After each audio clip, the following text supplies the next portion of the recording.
他是独联体脑力王，发明的真假 Dunk 战术至今无人能超越。同时，他也是最会打 CS 的大车司机，他就是最好的 Dunk 使用者天道超 Chopper。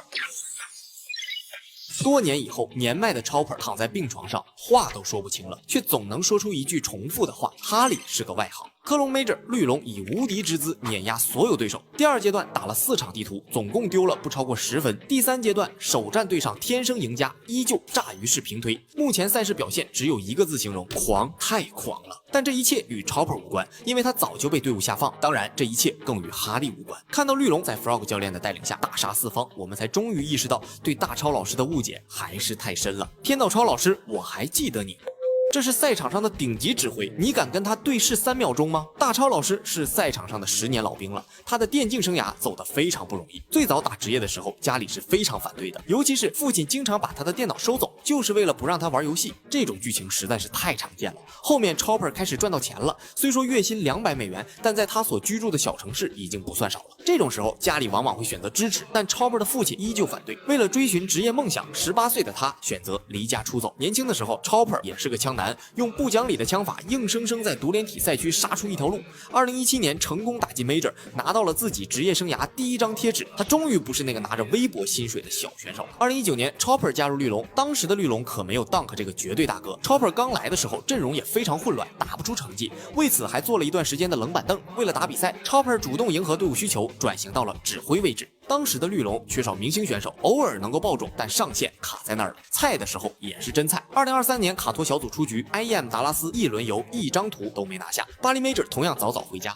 不破不立，接连失利，让管理层最终决定重组，将 Dunk 从青训队提到了主队。在这次重组中 ，Chopper 没有受到波及，依旧是队里的指挥。后来的故事想必大家都很清楚了。大魔王横空出世，2024年17岁的 Dunk 带队拿下上海 Major 冠军 ，Chopper 可能怎么也想不到会在职业生涯末期遇到这么个天才少年，带着自己拿下 CS 的最高荣誉。他是个幸运的人，关键是他自己知道自己有多幸运。Chopper 很清楚 Dunk 是队内的绝对火力，他不会想着跟 Dunk 争聚光灯 ，AK 永远优先让 Dunk 用，自己则在后方扔道具，助力他撕开对方的防线。赛场之外 ，Chopper 也为 Dunk 提供了很多帮助，帮他拿可乐、取快递、做家务，甚至是按摩放松，让 Dunk 保持最佳竞技状态，就是他这个队长最重要的课题。2024年的绿龙无疑是最耀眼的队伍，但到了25年就变味了。Dunk 火力依旧凶猛，但队伍就是会以各种方式输掉比赛，连决赛都打不进去，失去了冠军队伍该有的统治力。观众将绿龙的问题归结到指挥身上，毕竟 Chopper 遇事不决就 rush B， 在赛场上上演过连续15把打 B 的名场面。这时期的 Chopper 风评陷入谷底，网友们说没人能读懂他的战术，就连他自己也不行，只要一思考，大脑就会过载，甚至在加时赛因 CPU 烧坏了，导致忘记买枪。为什么你比你的队友多了4000多块钱呢？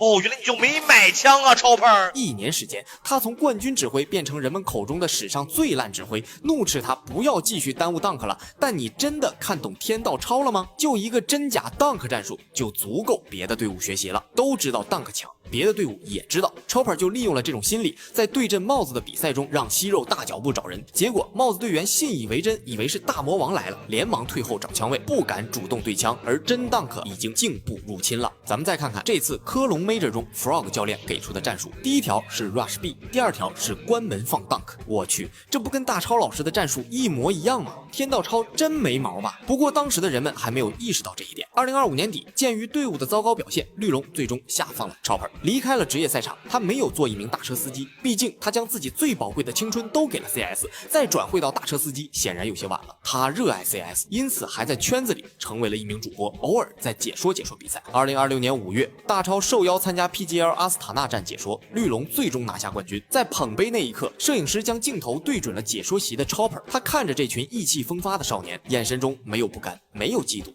只有满满的欣慰。Chopper 退役后，风评也开始急速回暖，不是变了味道人们才开始哀悼，而是一些真相被揭露了出来。指挥时那些不被理解的战术，其实都是教练哈利定制的。说白了 ，Chopper 就是哈利在赛场上的执行员。Chopper 被下放后，绿龙成绩依旧不乐观，直到哈利因病缺席，让索菲克临时执教，绿龙成绩有了显著提升。而这次科隆 Major， 哈利跟索菲克双双缺席，马西西最大限度地获得了决策权，结果就是杀穿全场，傲视群雄。到这里已经很明显了，绿龙失去哈利的影响，就好比一条鱼失去了自行车。再看看大超老师，在哈利的高压下还能想出真假 Dunk 战术的指挥，又能差到哪去呢？怪不得 Chopper 经常超载，原来是经常左右脑互搏啊！左脑防哈利，右脑还得指挥队友拿下比赛，确实是太不容易了。Chopper 或许并不完美，但他做到了自己能做到最好的表现。没有人会真的讨厌 Chopper， 他是一个好的队长。